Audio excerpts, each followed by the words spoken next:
సఫలీకృతం అవుతుందని వాళ్ళ వెనుకున్నటువంటి కిరణ్ గారు వాళ్ళ తదితర సిబ్బంది దాన్ని ముందుకు తీసుకెళ్ళి ఆయన కళ నిజం చేస్తారు.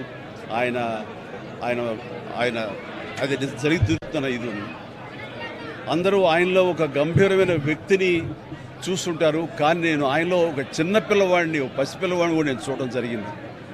ఆయన 2009లో ఆయన తరచూ కలుస్తుండేవాడిని.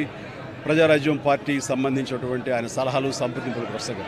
ఆ సమయంలో భోజనం అయిన తర్వాత నేను ఆయన ఒక పెన్ను, ఒక కార్టియర్ పెన్ను నేను ఆయనకి గిఫ్ట్గా ఇవ్వడం జరిగింది. ఎందుకంటే ఆయన పెన్నులు కలెక్ట్ చేస్తారు, ఆయన హాబీగా ఉంది అని తెలిసినప్పుడు ఆయనకు ఆ పెన్ను ఇచ్చినప్పుడు సుతారంగా వద్దు అంటారేమో అనుకున్నాను. కానీ చాలా ఆప్యాయంగా తీసుకుంటూ చిన్నపిల్లవాళ్ళగా ఆ పెన్ను చూసుకుంటూ ఒక చిన్నపిల్లవాడికి టాయ్ ఇస్తే ఎంత ఎగ్జైట్ అవుతారు, అంత ఎగ్జైట్ అవుతావు. వండర్ఫుల్ పెన్, చాలా బాగుంది చిరంజీవి గారు అని. మీకు అంత ఇష్టం అంటే, అయ్యో నాకు పెన్నులు కలెక్ట్ చేయడం చాలా ఇష్టం, రండి చూపిస్తానంటూ లోపలికి తీసుకువెళ్ళి ఇదే హౌస్లో ఆయన బీరువా తెరిచి ఆయన కలెక్ట్ చేసినటువంటి మంచి మంచి గొప్ప పెన్స్ అని చూపించి, ఇన్ని పెన్స్ ఏం చేసుకుంటారండి అంటే, అయ్యో ఇవి చాలా ఇష్టం అండి, నా మనసుకు ఏదైనా ఆలోచన తోచినప్పుడు ఒక్కొక్కసారి ఒక్కొక్క పెన్తో డైరీలో రాసుకుంటానన్నట్టు ఆయన రకరకాల ఇంకులతోటి, ఎరుపు, నలుపు, ఆకుపచ్చ, బ్లూ, ఎరుపు ఇలాంటి రంగులతోటి ఆయన కప్లెట్స్ లాగా ఆయన ఆలోచనల్ని అక్షర రూపంలో ఆ డైరీలో రాసుకోవడం చూసిన తర్వాత ఆయన నిరంతరం ఈ సొసైటీకి ఏం చేయాలి, నెక్స్ట్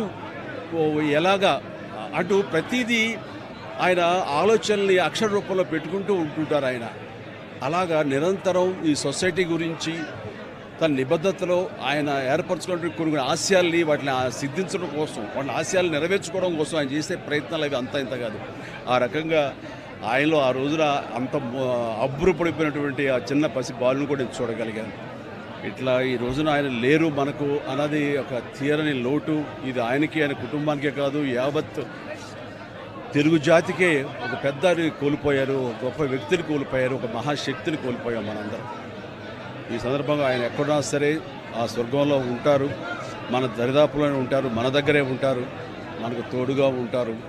ఆయన ఆత్మకు శాంతి చేకూరాలని వాళ్ళ కుటుంబ సభ్యులకి, వారి సిబ్బందికి, వాళ్ళ అనుయాయులకి, ప్రతి ఒక్కరికి నా యొక్క ప్రగాఢ సానుభూతిని తెలియజేస్తున్నాను.